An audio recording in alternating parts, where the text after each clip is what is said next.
Halo guys, Assalamualaikum dan salam sejahtera. Kembali lagi bersama dengan saya di Tengkurap Channel. So, pada kalian yang menonton video ini, walau di mana juga kalian berada, didoakan agar semuanya dalam keadaan yang sehat. Dan melihat tentang perkembangan sepak bola Indonesia saat ini, Timnas Indonesia adalah antara tim satu-satunya wakil ASEAN yang lolos ke putaran ketiga dalam kualifikasi Piala Dunia 2026. Nah, guys, melihat tentang perkembangan sepak bola Indonesia, ya, apabila melihat penampilan Timnas Indonesia saat ini memang sudah jauh lebih baik berbanding dengan yang dulu. Nah, saat Timnas Indonesia melaju ke putaran ketiga, Malaysia seharusnya perlu mengambil beberapa perkara yang boleh dijadikan contoh, ya, bagaimana Timnas Indonesia sukses sehingga ke tahap ini. Dan di sini bagaimana Malaysia bisa bersaing dengan Indonesia. Apakah perkara-perkara yang sepatutnya Malaysia contohi terhadap perkembangan dan juga kebangkitan sepak bola di Indonesia. Sebab sebelum ini Indonesia juga pernah mengalami satu sisi yang gelap, ya, soal sepak bola. Tetapi hari ini mereka bangkit dan terus bangkit sehingga melaju ke putaran ketiga. Dan ini merupakan sejarah bagi Indonesia, ya, kerana telah sukses lolos ke peringkat ketiga. So, di sini kita melihat, ya, apakah alasan dan juga penjelasan sepak bola di Malaysia tentang bila melihat perkembangan sepak bola di Indonesia dan apa komen-komen dari netizen Malaysia terhadap perkembangan sepak bola di Indonesia jika dibandingkan dengan sepak bola di Malaysia. So, mungkin ada beberapa perkara yang perlu diambil perhatian dan juga dijadikan contoh, ya, kerana Indonesia telah membuktikan kesuksesan tim mereka sehingga lolos ke putaran ketiga dalam kualifikasi Piala Dunia 2026. So, agak-agaknya apa alasan Malaysia ketika tidak dapat melaju ke putaran ketiga dan apakah cabaran-cabaran yang dihadapi oleh Malaysia, ya, dalam mengembangkan dan juga membangkitkan sepak bola di Malaysia seperti mana yang telah berlaku di Indonesia. Apapun kita lihat di sini, bagaimana kita bersaing dengan Indonesia.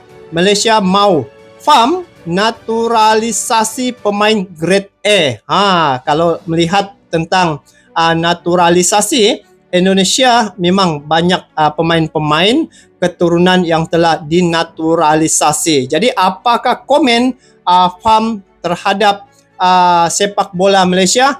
Ayo sama-sama kita menonton video ini.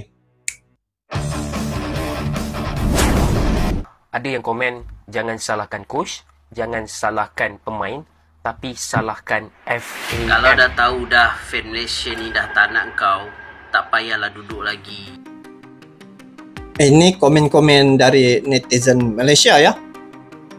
Sebab melihat tentang perkembangan sepak bola di Indonesia, guys, Indonesia sebelah saja, guys, jiran, negara paling hampir lah Indonesia dan Malaysia. Jadi kenapa Indonesia cepat bangkit, ya, melaju dan juga pemain-pemain mereka antara yang terbaik di ASEAN saat ini.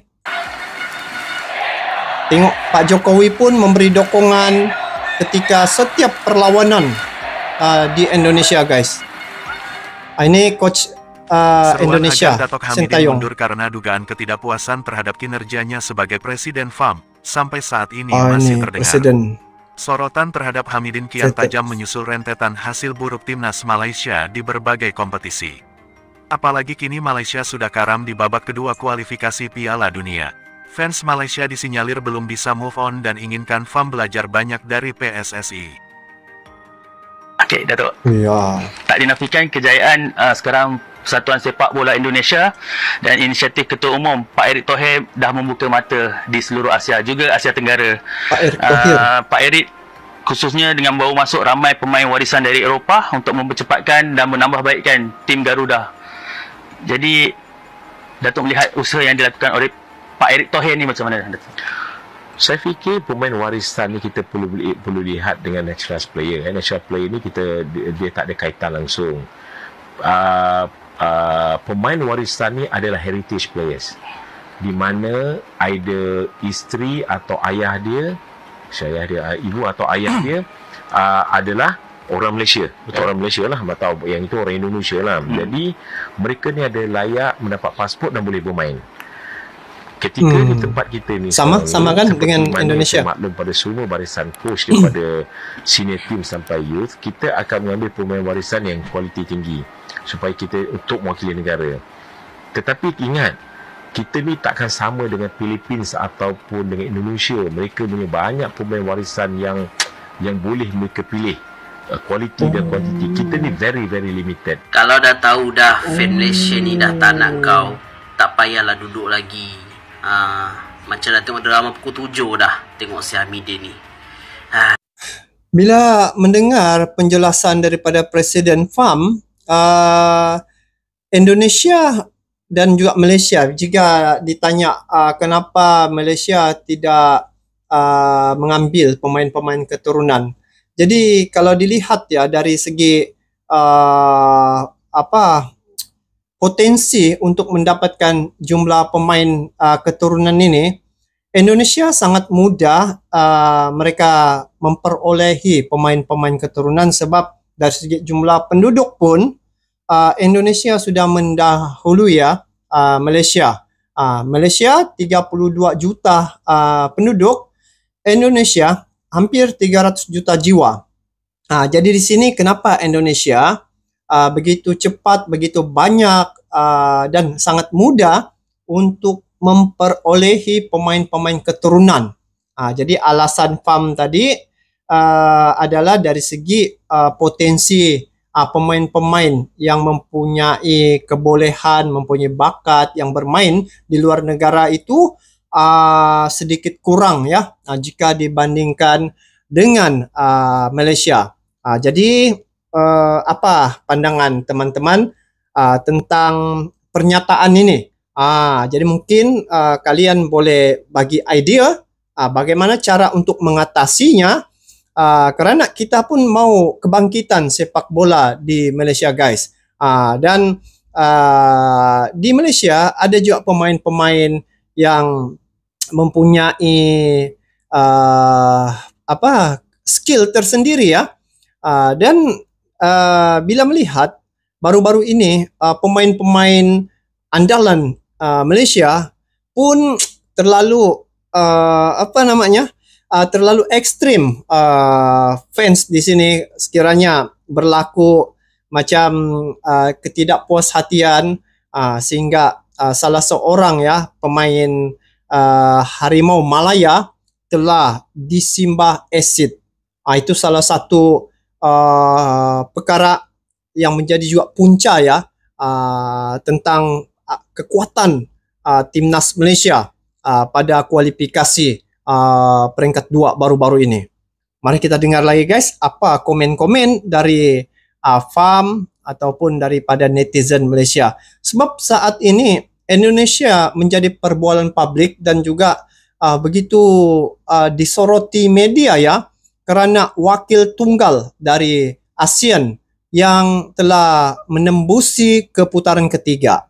Sebenarnya bila kau lihat balik tahu apa yang Presiden FAM ni buat dekat bola sepak Malaysia ni, yalah dia kan sebagai ketua. Kalau dia dah rasa dia dah tak boleh bawa untuk skuad Malaysia ni kan dengan bola sepak Malaysia netizen sekarang ni, jangan pegang lagi.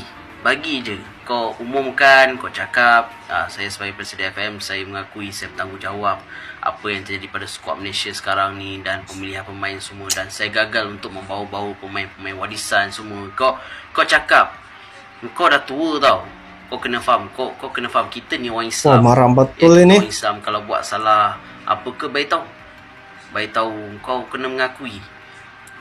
Mengakui segala-galanya. Nampak tu ini macam ceramah tau, tapi itulah kenyataannya.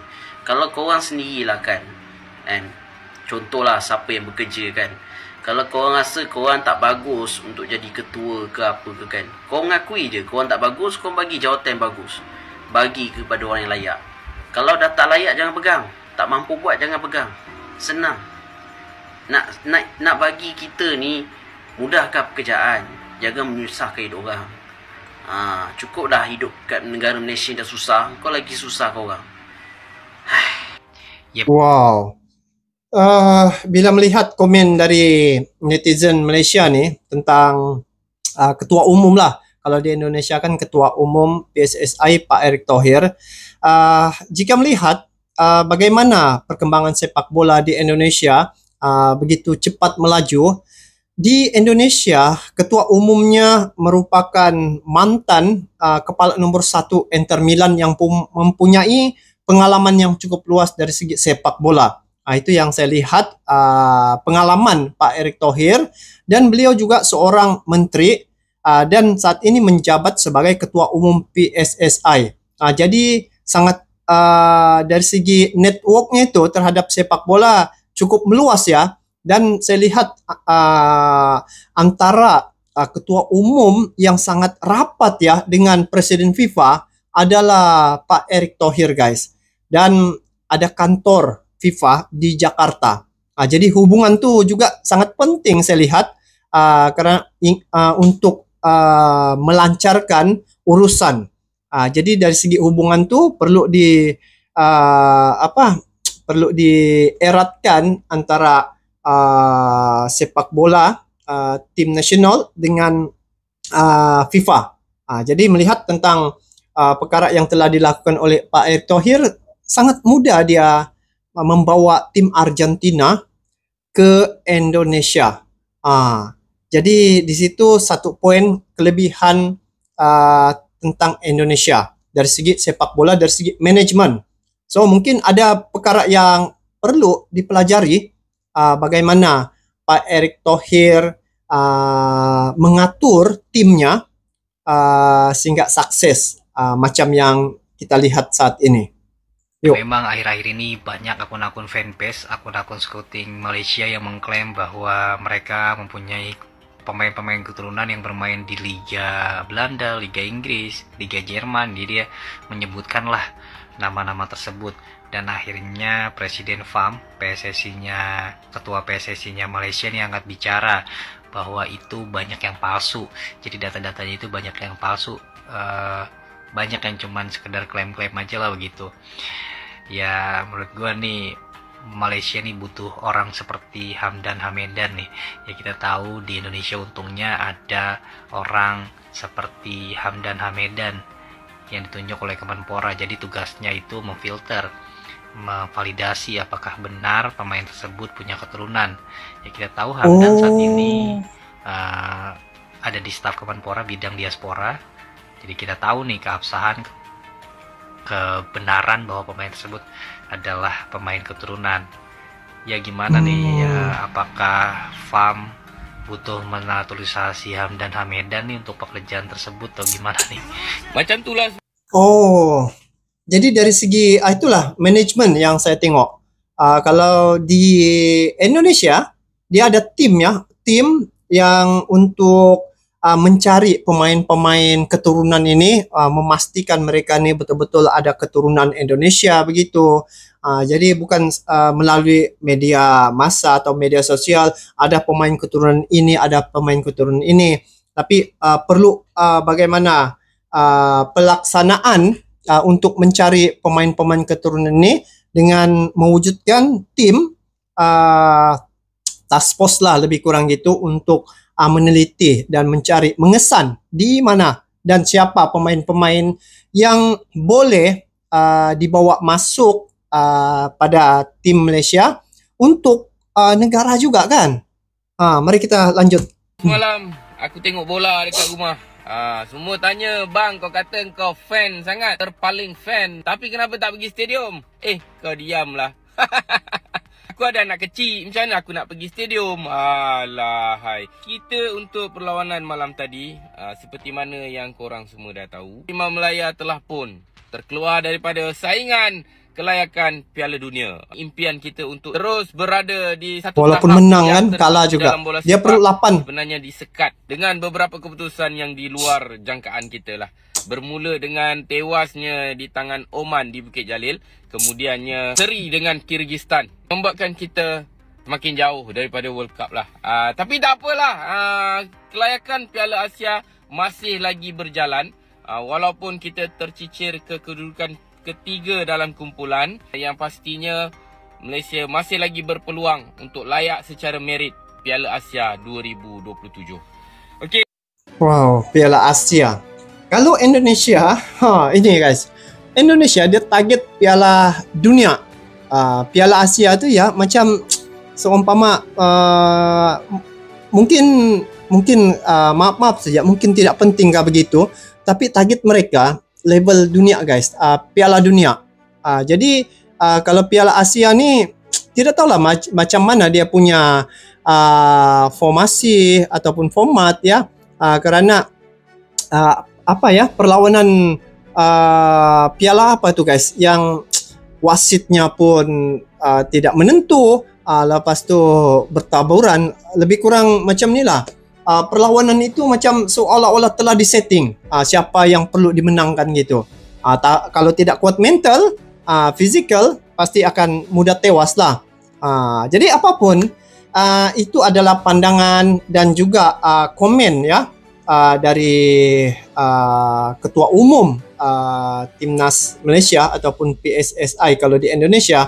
Jadi bila melihat bagaimana Malaysia bisa bukan bersaing lah bagi saya, bagaimana Malaysia bisa mencontohi ya, mencontohi perkara-perkara demi kebaikan untuk tim Malaysia. Kalau bersaing ni rasa macam bergeser sikit, tapi bagi saya untuk memajukan sepak bola itu perlu ada perkara-perkara kebaikan yang dibawa masuk dalam tim. Jadi apa perkara-perkara yang bisa dicontohi oleh Malaysia terhadap perkembangan timnas Indonesia dari segi manajemen, itu satu. Kedua, dari segi dokongan pemerintah terhadap sepak bola. Indonesia sampai buat training center, sampai presidennya ya Pak Jokowi turun menyaksikan sepak bola tu sama-sama dengan ketua umum ya, memberi dokongan 100% lah, memang terbaik. Dan dari segi penggemar sepak bola, di Indonesia hampir 80% jumlah penduduk tu adalah penggemar sepak bola ataupun peminat ya tentang bola ni. Kalau Malaysia ni kurang lagi guys, dan dari segi jumlah penduduk lah. Jadi banyak kelebihan itu saya lihat banyak pada Indonesia ya. Jadi kenapa Indonesia begitu cepat dia bangkit, begitu teratur? Dari segi itulah seperti mana apa yang saya sebutkan beberapa perkara tadi ya. Jadi kalau dilihat di sini gagal move on ya, apa boleh buat, Malaysia sudah berusaha menghantar pemain ya dalam kualifikasi Piala Dunia, namun ialah tertewas. Jadi mungkin kekurangan yang dialami oleh Malaysia boleh ditambah atas mengambil beberapa contoh yang telah dilakukan oleh Indonesia terhadap pasukannya ya. Jadi kalau lihat tadi, pemain naturalisasi perlu ditambah. Sediakan satu tim untuk mencari di mana pemain-pemain, walaupun jumlah penduduk sedikit ya, usaha dulu ya, usaha cari, lepas tu barulah ada hasilnya kan. Seperti mana telah dilakukan oleh Indonesia, dan saat ini Indonesia lah yang menjadi raja ASEAN dari sepak bola guys. Jadi untuk sepak bola ni macam ni lah guys, perlu juga kita saling mendukung dan juga saling mencontohi mana yang ada kebaikan. Tidak salah untuk mencontohi apa yang telah dilakukan oleh Indonesia bagi mengembangkan sepak bola di negaranya. Kalau sepak bolanya bangkit ya, keuntungan pada siapa? Pada negara juga. Lepas ni Indonesia pasti akan terkenal lagi di seratah dunia, kerana Indonesia sekarang satu-satunya mewakili ASEAN ke putaran ketiga. Jadi guys, Bagaimana pandangan kalian terkait dengan perkara ini? Nanti komen di bawah. Sampai jumpa lagi. Assalamualaikum warahmatullahi wabarakatuh.